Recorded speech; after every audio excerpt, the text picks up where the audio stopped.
Welcome back to the channel for the final video in my series from Eastern Europe and the Balkans.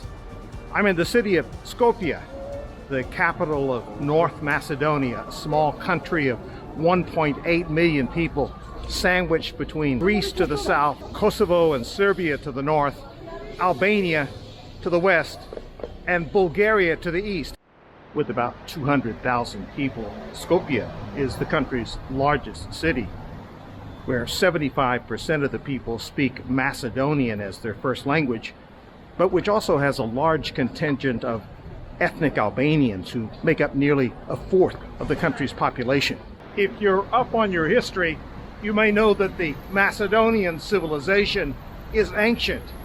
And if you're up on your geography, you may also know that 2/3 of the region where Macedonians live today is in Greece. So why is this country called North Macedonia? Well, if you say it's the northern third of historic Macedonia, that would be correct, but it isn't the reason for the name. Rather, this country changed its name to include the word north in 2019 to placate the Greeks, who complained that it infringed on the identity of the 2/3 of Macedonian territory inside Greece. Before that, this country was simply Macedonia, from when it became independent of the former communist Yugoslavia after the fall of the Soviet Union in 1989. And here's the crazy part. People here still refer to their country as simply Macedonia, as do the country's news media. Never mind that word north stuck in front of it. Skopje is one of the more funky capital cities you're likely to find. And that largely stems from what the former conservative government here did in the early 2000s to rebrand the city with a facelift they said was long overdue. The city's leaders in the early 2000s decided that Skopje needed a facelift to reduce the drabness and give the city a more grand look befitting a national capital. So they launched something called the 2014 project, by which time the makeover was to have been complete. One result was the proliferation of statues, seemingly countless statues of all kinds, including quite a few that don't necessarily relate to the country. There are said to be 100 of them within the central core of the city, and quite frankly, that may be an underestimate. Detractors have called this city the kitschiest capital in the world. Some of the most ardent critics include citizens who complained that the price tag of the 2014 project was too much. But today many people here are proud of the makeover, especially in the city center where I am now, coming up on the main civic plaza, Macedonia Square.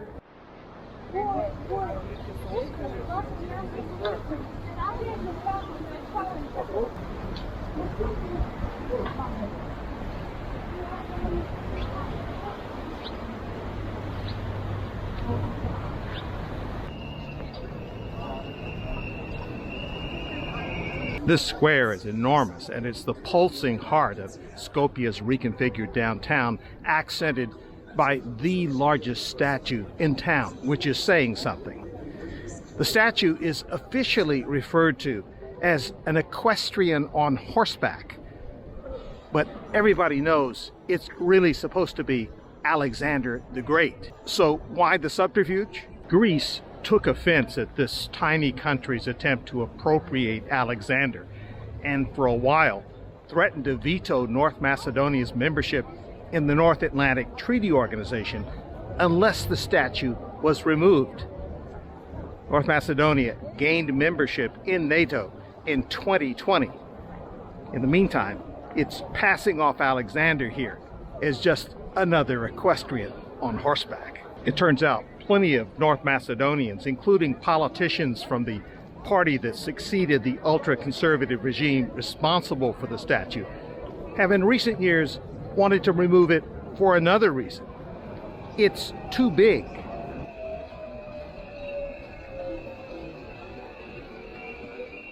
In many ways, Skopje is a tale of two cities divided by the Vardar River, which you see here.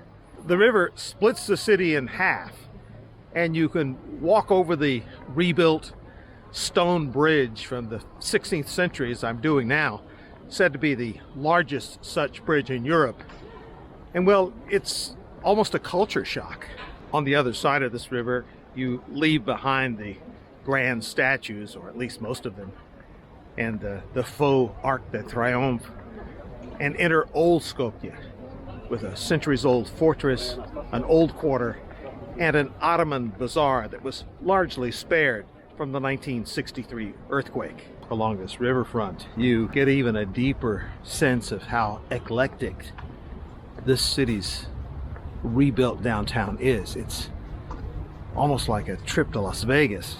On one side, as I look off to my right now, I see an office building that borrows heavily from Grecian architecture, with Corinthian columns that are just outrageously oversized. And I'm just passing what from a distance looked like a boat, but turns out to be a building in the river anchored on pylons. And I thought maybe it was a restaurant, but there's no sign of that. Now I sort of think it's a boutique hotel.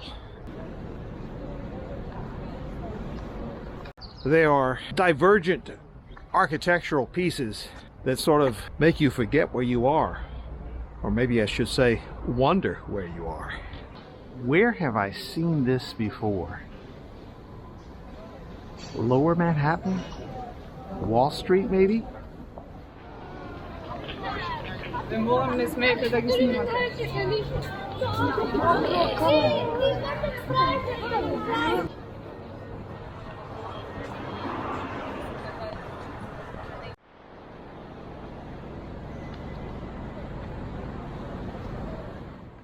That was a small Catholic church existing in 1910 when Mother Teresa was born 26th of August, but during the earthquake 26th of July 1963, the church and the born house of Mother Teresa was totally destroyed.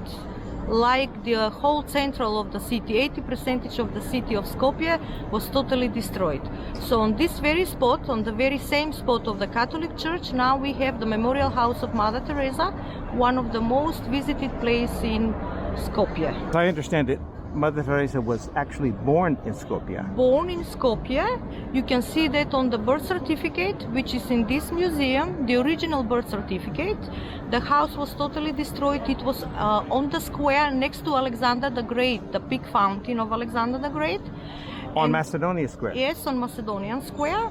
And then you will see replica of the house, because the house was not very small. They were kind of wealthy family, although she was spent all her life with the poor people. The family was kind of wealthy, and it was on 2 floors. So you will see the replica of the house inside of the museum. I know that some people have criticized the architecture of the house. Is that still a thing much anymore? No.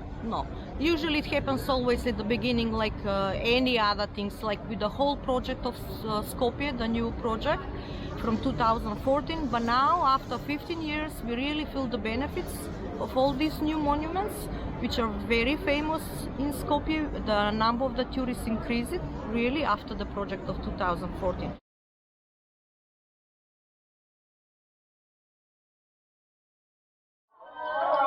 I'm here in the old quarter of Skopje, in the Old Bazaar that's existed here since the 1200s, and where you can still find buildings, including mosques and old travelers' inns, still standing from the 14 and 1500s. This bazaar is directly below the tallest hill in Skopje, on which the once great fortress still stands. The entire environment of this place is like transforming yourself to a totally different, distant place than in the modern part of town. It's just another world here. a popular bazaar cannot be contained. And so it is when you walk just outside of it on the east side, instead of brick and mortar buildings with nice shops and cafes, restaurants. There's a more informal marketplace that's quite large as well. It's still part of the same combination complex. Well, the cars may be small, but it's always a challenge in these narrow alleyways. I've now entered a third aspect of the bazaar, and that is just a gigantic indoor food market. Living in a place like the United States, where so much food is processed food, and where you have to really work, not to mention spend more, to get good ingredients. I'm envious of places like this, and I think of, wow, if I lived here, the things you could do in the kitchen. The most notable archaeological site within Skopje is where I'm headed now, the fortress built on the hill overlooking the Vardar River, believed to have been constructed under Roman Emperor Justinian. From the well-preserved outer walls rebuilt by the Ottomans, the tower above the city, it's impressive. But as we see once we get to the top, there's something peculiar about this fort. This is the main entrance. It's locked and with huge boulders stacked up against the gate, and a wooden bridge getting to it that is, shall we say, disassembled. I'm walking in an easterly direction in pursuit of a way to get inside.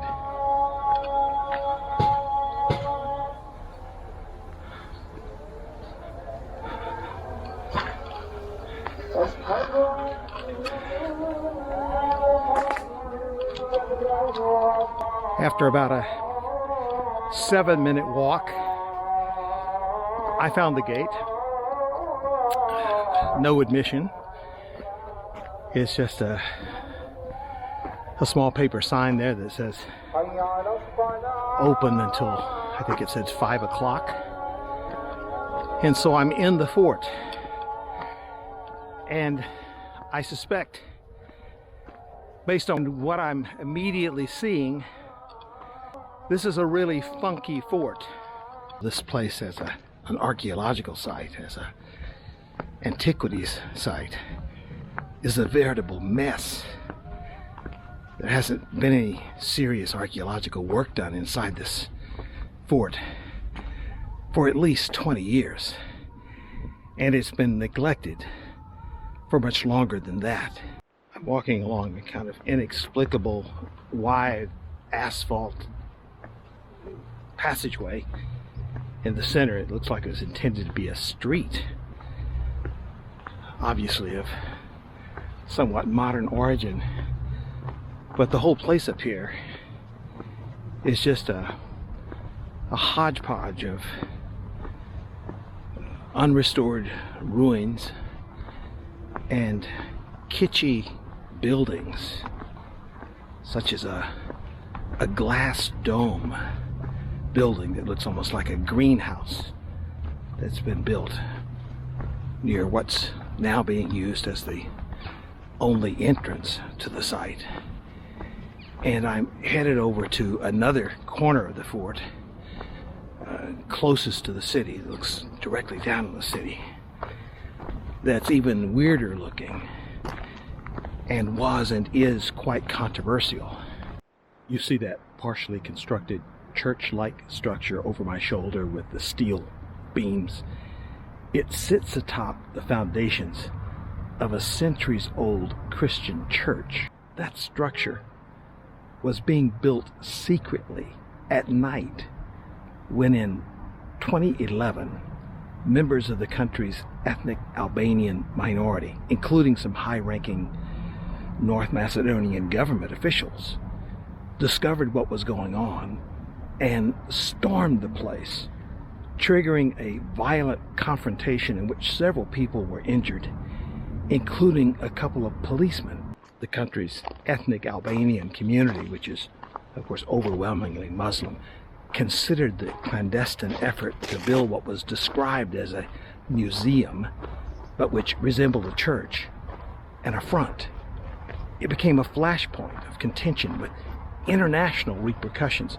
The government of Turkey expressed its concern as well. In the end, the construction was halted, and there was an ostensible agreement to use the building to display Christian artifacts from the fort, another structure to display Ottoman artifacts, and yet a third structure, that funky glass dome building that you saw as we entered, for prehistoric items. So what's happened with that plan? Nothing. Absolutely nothing. This fort sits at a standstill. No archaeology going on here for years. Just frozen. Well, this may be one of the most pitifully neglected places of antiquity I've ever seen. But there's one thing it has that you can't take away from it. And those are incredible views of Skopje below.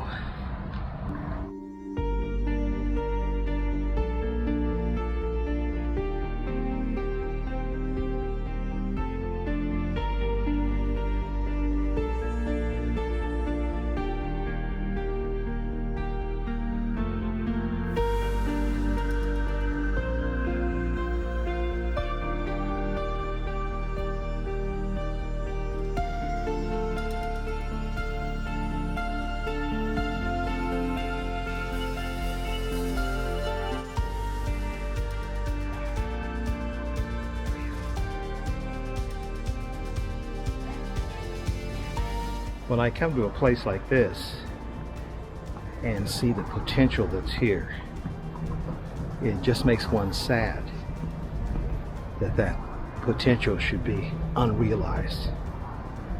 There are artifacts from at least 4 civilizations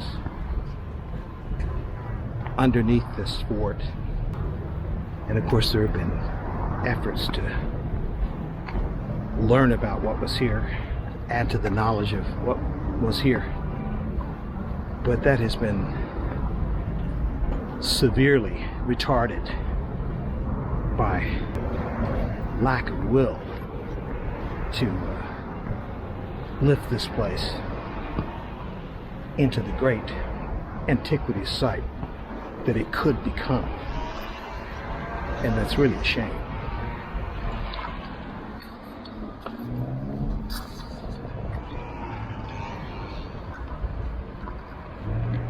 Well, that does it for this series of videos from Eastern Europe and the Balkans. I've enjoyed it tremendously, and I hope you have too. Thank you for placing likes on the videos and for subscribing to the channel. Follow me on Instagram for more observations about the places I travel. I'll see you soon from a new destination far away from Europe. Until then, stay safe, ciao, and peace.